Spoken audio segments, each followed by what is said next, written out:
तो students previous class में अपन देख रहे थे कि ये इक्वेशन दी थी किसने, वॉन ऑफ ने रिलेशन दिया था। इस इक्वेशन को थोड़ा सा मतलब एक्सपोनेंशियल जब भी अपन हटाएंगे तो अपने पास क्या आएगा, लॉग आएगा। तो आपके पास log बेस 10 k1 की वैल्यू आपके पास ये आ गई, log बेस 10 k2 की वैल्यू ये आ गई अपने पास, है ना। इसको मैं इक्वेशन फर्स्ट अगर देता हूं, ये मेरे पास इक्वेशन सेकंड है और ये मेरे पास इक्वेशन थर्ड। अगर मैं आपको सीधा सा ही कह दूं कि दैट अगर रिएक्शन एक्सोथर्मिक होगी या रिएक्शन एंडोथर्मिक होगी तो इक्विलिब्रियम कांस्टेंट इंक्रीज होगा या डिक्रीज होगा तो मजा नहीं आएगा। तो पूरा रीजन क्या है कि इक्विलिब्रियम कांस्टेंट की वैल्यू कैसे टेम्परेचर पे इफेक्ट करती है, तो उसको एक्सप्लेन करने के लिए पूरी इक्वेशन को समझना बहुत जरूरी है ना। तो ये अपने पास आ गए k1 k2, ये आपके पास आ गए equation second and equation third. तो मैं क्या करता हूं, इक्वेशन थर्ड में से इक्वेशन सेकंड को माइनस करता हूं, इक्वेशन 3 को माइनस करता हूं किसमें से, इक्वेशन सेकंड से। तो माइनस करेंगे तो अपने पास क्या आएगा कि सर माइनस करेंगे तो log base 10 k2 minus k1 equals to, ये a से कैंसिल आउट हो जाएगा, एक a प्लस में रहेगा, दूसरा एक किसमें आ जाएगा, माइनस में आ जाएगा। तो ये आपके पास क्या हो जाएगा, कैंसिल आउट हो जाएगा। यहां अपने पास क्या रहेगा, इक्वेशन 3 में से इक्वेशन 2 को माइनस करना है ना, that minus delta H upon 2.303 RT1 minus delta H upon 2.303 RT2। दोनों को माइनस करना है, दोनों के बीच में माइनस का साइन और ये माइनस में ही है अपने पास। जब मैंने कहा कि log की दो वैल्यू नेगेटिव में हो तो उसका मतलब होता है डिवाइड। तो अपन इसको ऐसे लिख सकते हैं that log base 10 k2 upon k1। अगर आप यहाँ पे बात करो तो ये RT1 है, माइनस आपके पास क्या है RT2। थोड़ा सा यहाँ पे मिस्टेक हो गई, यहाँ पे RT2 करना है अपने को, यहाँ पे RT1 करना है, बिकॉज k2 में से k1 माइनस कर रहे हैं अपने ना। तो माइनस का क्या आया अपने पास कि सर माइनस का delta H upon 2.303 RT2 minus minus क्या हो गया, प्लस हो गया, डेल्टा एच 2.303 अपने पास क्या आ गया RT1। जो प्लस वाली वैल्यू है उसको मैं आगे ले आता हूँ, जो माइनस वाली वैल्यू है उसको मैं पीछे लेके चला जाता हूँ ना। तो मेरे पास क्या आएगा, that log base 10 k2 upon k1 equals to delta H upon 2.303 RT1 minus delta H upon 2.303 RT2। ये मेरे पास आ गया। कॉमन क्या आ रहा है इसमें से, कॉमन अपने पास आ रहा है, देखो log base 10 k2 upon k1 equals to delta H upon 2.303 R 1 upon T1 minus में क्या आ गया आपके पास 1 अपॉन T2। ये कॉमन आ गया डेल्टा एच अपॉन 2.303 R। अब नेक्स्ट चलते आगे कि आगे सर कैसे, कि जैसे अपन एल्शियम लेते हैं, यहाँ पे एल्शियम क्या आएगा अपने पास T1 T2 आ जाएगा। तो क्या आया कि that log base 10 k2 upon k1 equals to delta H upon 2.303 R। ये एल्शियम आ गया अपने पास T1 T2। तो यहाँ क्या आ जाएगा कि सर यहाँ आ जाएगा T2 minus T1, T1 T2 एल्शियम आ गया, ठीक है ना। तो यहाँ ऊपर क्या आ जाएगा अपने पास T2 माइनस T1। अब रिलेशन देखने के लिए क्या देखेंगे कि अपन ये मान लेते हैं कि late T2 is greater than T1, यानी कि जो T2 है उसकी वैल्यू क्या है, T1 से ज्यादा है। और कंडीशन ले लेते हैं यहाँ पे फर्स्ट कंडीशन क्या आती है कि if delta H equals to negative, यानी कि जो रिएक्शन है वो आपके पास क्या है, एक्सोथर्मिक। रिएक्शन क्या है आपके पास, एक्सोथर्मिक है, डेल्टा एच की वैल्यू क्या है, नेगेटिव। तो अगर डेल्टा एच की वैल्यू नेगेटिव है, T2 is greater than T1 है, तो पहले तो ये सारा पॉजिटिव में था, डेल्टा एच की वैल्यू माइनस में, तो ये सारा किस में हो जाएगा, माइनस में। यानी कि log base 10 k2 upon k1 की वैल्यू जो है वो आपके पास लेस देन क्या होगी, 0। log base 10 k2 upon k1 की वैल्यू लेस देन क्या हो जाएगी, 0। कि सर जीरो कैसे हुई, बिकॉज ये सारी की सारी वैल्यू किस में आ गई, नेगेटिव में। जब सारी वैल्यू नेगेटिव में होगी तो वो आंसर किस में आएगा आपके पास, जीरो से कम में आएगा। log base 10 k2 upon k1 is less than 0, या अपन इसको यूं लिख सकते हैं that log base 10 k2 is less than log base 10 k1. log base 10 k2 is less than log base 10 k1 means for exothermic reaction if we increase the temperature then the value of equilibrium constant is decreases. कि अगर exothermic reaction के लिए आप temperature increase करते हो तो equilibrium constant की value क्या होगी, डिक्रीज होगी।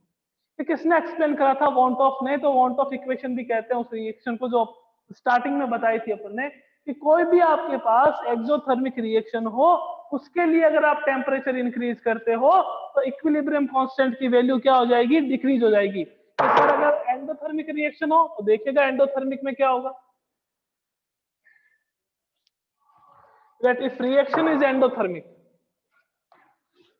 means डेल्टा H जो है उसकी वैल्यू आपके पास पॉजिटिव हो, मींस ये आपके पास जो रिएक्शन है वो क्या हो, एंडोथर्मिक।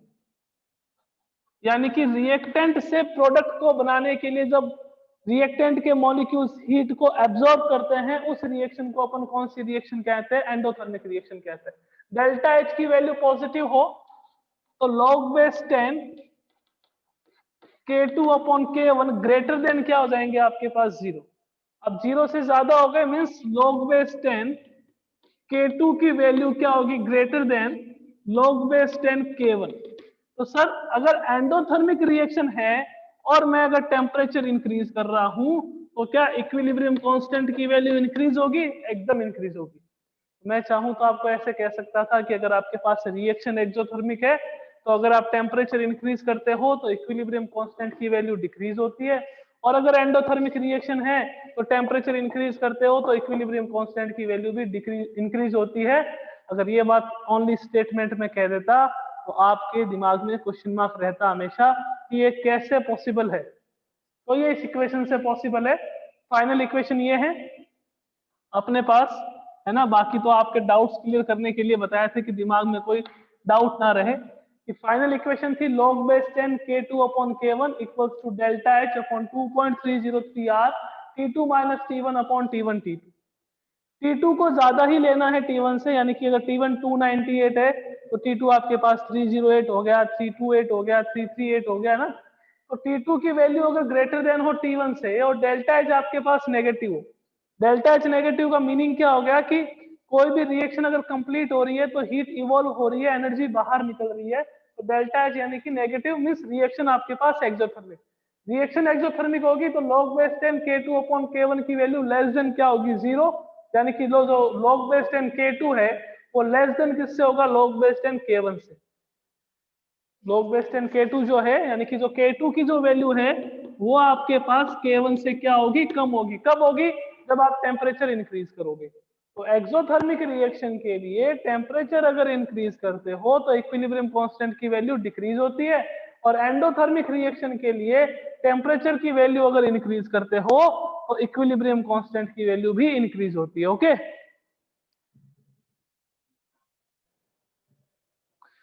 नेक्स्ट अपना टॉपिक आएगा डिग्री ऑफ डिसोसिएशन।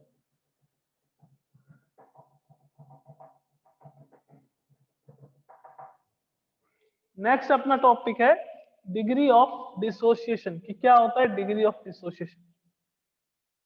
तो टोटल कितने फैक्टर थे अपने जो इक्विलिब्रियम कांस्टेंट को अफेक्ट करते थे। पहला आपके पास रिएक्शन कैसे रिप्रेजेंट करोगे।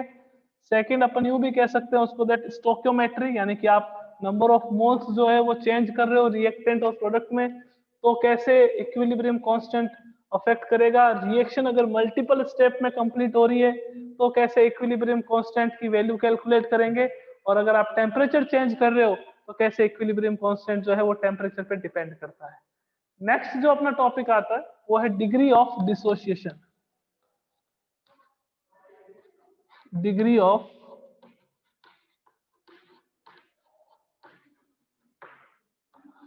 डिसोसिएशन क्या होता है, डिग्री ऑफ डिसोसिएशन। डिसोसिएशन का मीनिंग क्या होगा, डिसोसिएशन का मीनिंग होगा टूटना।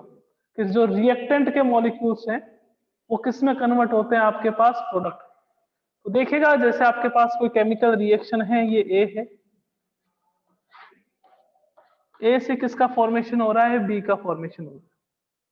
मान लीजिए कि आपने क्या करा, 10 मोल ऑफ ए लिए, उसमें से 6 मोल ऑफ क्या मिला आपको, प्रोडक्ट मिला। तो क्या होगा डिग्री ऑफ डिसोसिएशन, तो डिग्री ऑफ डिसोसिएशन क्या होता है, degree of dissociation is equals to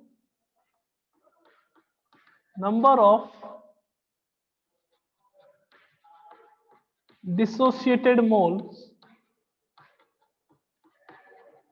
upon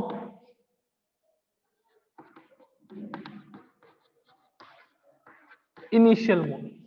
तो इस रिएक्शन के लिए आपको कह दे कि डिग्री ऑफ डिसोसिएशन क्या है, तो डिग्री ऑफ डिसोसिएशन क्या होगी, दैट डिसोशिएट मोल कितने हैं, 6, यानी कि कितने मोल्स जो हैं वो रिएक्टेंट से प्रोडक्ट का फॉर्मेशन हुआ है। 10 मोल रिएक्टेंट थे, उससे 6 मोल आपको क्या मिला है, प्रोडक्ट मिला है, मींस डिसोशिएटेड मोल्स कितने हो गए आपके पास, 6, अपॉन आपके पास क्या आ जाएगा, टोटल मोल्स। तो ये आपके पास क्या हो जाएगा, डिग्री ऑफ डिसोसिएशन इज 0.6। अगर परसेंटेज में कैलकुलेट करने हो तो आपके पास क्या आएगा, 6/10 मल्टीप्लाई बाय आपके पास 100 इक्वल्स टू आपके पास क्या आ जाता है, 60%। तो डिग्री ऑफ डिसोसिएशन होता क्या है, degree of dissociation is the ratio of number of dissociated moles upon total number of moles, कि आपके पास कितने मोल्स जो हैं वो रिएक्टेंट से प्रोडक्ट में कन्वर्ट हुए हैं, अपॉन आपने इनिशियल मोल कितने लिए थे, कि सर हमने इनिशियल मोल 10 लिए थे, उसमें से 6 मोल जो है वो प्रोडक्ट में कन्वर्ट हो गए, तो 6 मोल प्रोडक्ट में कन्वर्ट हो गए, मींस डिसोसिएटेड मोल्स कितने हैं आपके पास, 6 है, और इनिशियल मोल कितने थे, 10 थे, तो डिग्री ऑफ डिसोसिएशन आपके पास कितना आ गया, 0.6 आ गया। परसेंटेज में देखना है तो आप क्या करो, 100 से मल्टीप्लाई कर दो तो 60% आ गया। क्या देखिए रिएक्टेंट है वो 70% डिसोशिएट हो रहा है, रिएक्टेंट जो है वो 70% डिसोशिएट हो रहा है, वो अगर 70% डिसोशिएट होगा तो यानी कि डिग्री ऑफ डिसोसिएशन की बात करें तो वो आपके पास कितनी आएगी, 0.7 आएगी, यानी कि 70 अपॉन आपके पास क्या आ जाएगा, 100 आ जाएगा। तो ऐसे अपन डिग्री ऑफ डिसोसिएशन देखते हैं। अब कोई भी केमिकल रिएक्शन हो उसके लिए अगर आपको डिग्री ऑफ डिसोसिएशन पता करना हो तो सर कैसे, जैसे कोई भी आपके पास केमिकल रिएक्शन आ जाए तो उसको लिखते कैसे हैं ये भी पता होना चाहिए अपने को, कि अपने पास आ गया लाइक ए से किसका फॉर्मेशन हुआ, बी का, रिएक्शन कौन सी है ये, रिवर्सिबल रिएक्शन। मैंने कहा t इक्वल्स टू 0 सेकंड पे मोल्स, तो कह दिया भैया t इक्वल्स टू 0 सेकंड पे इसके a मोल्स, इसके कितने होंगे, कि सर इसके 0। मैंने कहा एट इक्विलिब्रियम,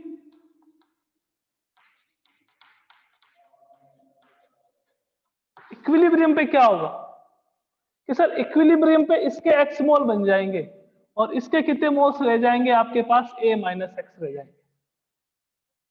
कि आपको अगर कभी पूछ लेते कि टोटल मोल कितने होंगे इक्विलिब्रियम पे, total number of moles at equilibrium, तो वो क्या होंगे, a माइनस एक्स प्लस आपके पास x आ जाएगा, है ना, तो आपके पास कितने मोल आ जाएंगे, a मोल आ जाएंगे। टोटल मोल से ना a माइनस एक्स आपके पास ये रहा, प्लस आप क्या करोगे, x करोगे, तो आपके पास total number of moles at equilibrium का मीनिंग क्या हो गया, कि टोटल नंबर ऑफ मोल्स का हो गया कि इक्विलिब्रियम पे कितने मोल्स रिमेनिंग है। आपके पास कोई एक और रिएक्शन आ गई, लाइक ए आ गया, ए से आपके पास 2b आ गया प्लस आपके पास c आ गया, a gives 2b plus c, तो आपको कह दिया कि t इक्वल्स टू 0 सेकंड पे इसके कितने मोल्स हैं, कि a मोल्स, ये इनिशियल मोल्स है, तो इसके कितने होंगे आपके पास 0, इसके भी कितने होंगे 0। कि सर ऐसा क्यों, बिकॉज अगर आपके पास टाइम 0 सेकंड है, आपने रिएक्शन जस्ट स्टार्ट ही करी है, तो जब रिएक्शन स्टार्ट करते हैं तो प्रोडक्ट का फॉर्मेशन नहीं होता, प्रोडक्ट के मोल कितने रहते हैं आपके पास, 0 रहते हैं। इनिशियल मोल इसके आपने कितने लिए हैं, 1, तो t equals to t second, यानी कि मैं कह दूं एट इक्विलिब्रियम क्या रहेगा, इसके कितने मोल्स का फॉर्मेशन होगा, 2x का, इसके कितने मोल का फॉर्मेशन होगा, x का, और इसके कितने मोल निकलेंगे, a minus x. Sir a minus x, क्योंकि यहाँ पे नंबर ऑफ मोल्स 1 है तो आप a माइनस एक्स करोगे, यहाँ पे आपके पास 2b है तो आप क्या करोगे, 2x करोगे, यहाँ पे c है तो आप क्या करोगे, x करोगे। एक आधा क्वेश्चन देख लेते हैं इस पे, कि मैंने कह दिया कि initial mole of A initial mole of A equals to मेरे पास कितना है 10। इनिशियल मोल्स ऑफ ए मेरे पास है 10 and at equilibrium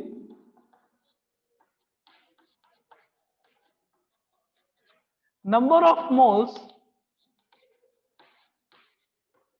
of B equals to मेरे पास गिवन है 4। बी इक्वल्स टू मेरे पास कितने गिवन है 4। आपको पूछ लिया कि टोटल मोल कितने होंगे इक्विलिब्रियम पे। आपको पूछ लिया कि that what is the degree of dissociation, इन दोनों की वैल्यू बताओ। ये आपके पास एक केमिकल रिएक्शन है, ए से किसका फॉर्मेशन हो रहा है 2b प्लस सी का फॉर्मेशन हो रहा है। जब t इक्वल्स टू 0 सेकेंड है तो एक के आपके पास 10 मोल्स है। एट इक्विलिब्रियम b के जो मोल्स है वो आपके पास कितने हैं 4 है। तो आपको एक तो टोटल मोल्स बताने हैं इक्विलिब्रियम पे, साथ में आपको क्या बताना है डिग्री ऑफ डिसोसिएशन बताना है। कैसे बताएंगे देखो, इसके इनिशियल कितने मोल थे, इसके अपने पास इनिशियल 10 मोल्स, तो अपन ने कर दिया 10। इक्विलिब्रियम पे कितने होंगे आपके पास a माइनस एक्स, ये कितने हैं 2x, ये कितने हैं x, ये स्टार्टिंग 10 थे। तो अब अपन इक्विलिब्रियम पे इसको कितना करेंगे देख 10 माइनस एक्स। अब x अपने को पता ही नहीं कि क्या है, तो कैसे कैलकुलेट करेंगे। b के मोल कितने दे रखा है इक्विलिब्रियम पे 4, मीन्स कि जो 2x है उसकी वैल्यू कितनी अपने पास 4 है। तो x की वैल्यू मेरे पास कितनी आएगी 4/2 करूंगा तो मेरे पास कितने आ जाएंगे 2। x इक्वल्स टू क्या कर दूंगा 4/2, तो अपने पास x b के कितने मोल आएंगे, x की वैल्यू कितनी आएगी सर, x की वैल्यू मेरे पास आएगी 2। तो ये कितने थे 4, ये कितने थे आपके पास 2, ये कितने हो जाएंगे आपके पास 10 माइनस 2। तो यहाँ पे कितना आ गया अपने पास 8 आ गया, यहाँ पे कितना आ गया 4 आ गया, यहाँ पे कितना आ गया 2 आ गया। अपन ऐड कर देते हैं तो इक्विलिब्रियम पे टोटल मोल्स कितने आ जाएंगे मेरे पास 40। 8 प्लस 4 प्लस 2 कितने आ गए 14। मेरे को कह दिया कि डिग्री ऑफ डिसोसिएशन बताओ, डीओडी कितना होगा। तो इक्विलिब्रियम पे मोल कितने हैं 4 प्लस 2 6, इनिशियल मोल कितने थे 10, तो मैं क्या करूंगा 6/10, तो मेरे पास क्या आ जाएगा 0.6, क्या आ जाएगा मेरे पास आपके पास 0.6 आ जाएगा। तो टोटल मोल्स कैलकुलेट करने हो तो टोटल मोल्स में हमेशा इक्विलिब्रियम पे रिएक्टेंट और प्रोडक्ट के जो मोल्स होते हैं उसको अपन ऐड करेंगे, तो ऐड करने पे अपने पास क्या आ जाएगा 14 आ जाएगा।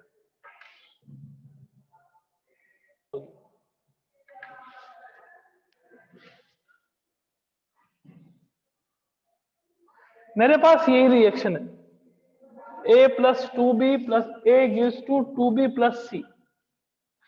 a है, a से मेरे को क्या मिल रहा है 2b मिल रहा है प्लस मेरे को c मिल रहा है।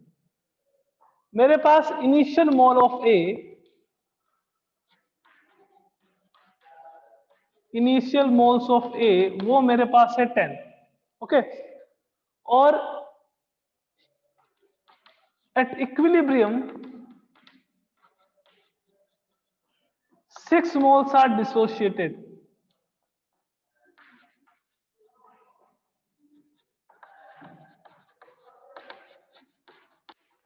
6 moles are dissociated।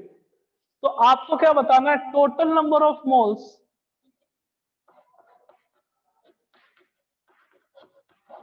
Total number of moles, और आपको क्या बताना है डीओडी यानी कि degree of dissociation. Total number of moles and आपको क्या बताना है degree of dissociation.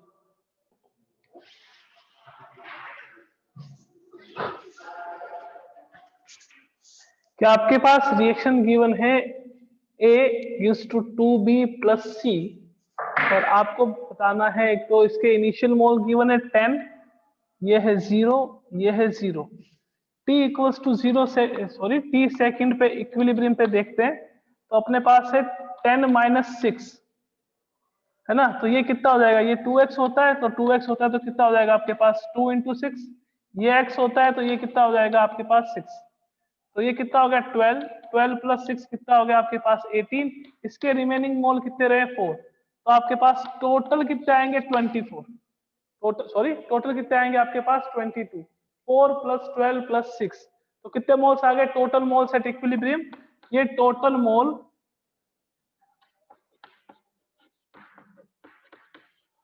At equilibrium. अब अगर बात करें कि डिग्री ऑफ डिसोसिएशन की, डीओडी की, डीओडी का फॉर्मूला क्या होता है डिग्री ऑफ डिसोसिएशन का? दोबारा से देखेंगे, डिग्री ऑफ डिसोसिएशन है ना, degree of dissociation, dissociated mole, number of dissociated मोल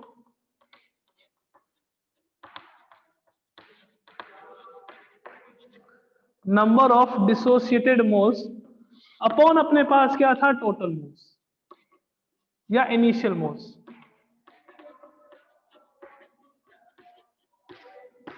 तो डिसोसिएटेड मोल है कितने? आपको मैं कह रहा हूं कि जिस 10 मोल्स इनिशियल है, 6 मोल डिसोसिएट हो चुके हैं, तो 6 अपॉन आपके पास क्या आ गया, 10 आ गया। 6 अपॉन 10 आ गया, परसेंटेज में कैलकुलेट करना है, 10 से 10 कैंसिल, आपके पास कितना आ जाएगा, 60% आ जाएगा। कितना आ जाएगा आपके पास, 60% आ जाएगा। चलो एक और केमिकल रिएक्शन है, उसकी कैलकुलेट करते हैं, टोटल नंबर ऑफ मोल्स हो।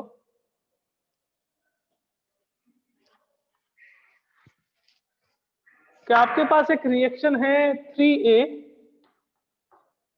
3A से किसका फॉर्मेशन हो रहा है, 2B plus C। 3A gives to 2B plus C। Initial moles of A equals to आपके पास है 10 एंड एट इक्विलिब्रियम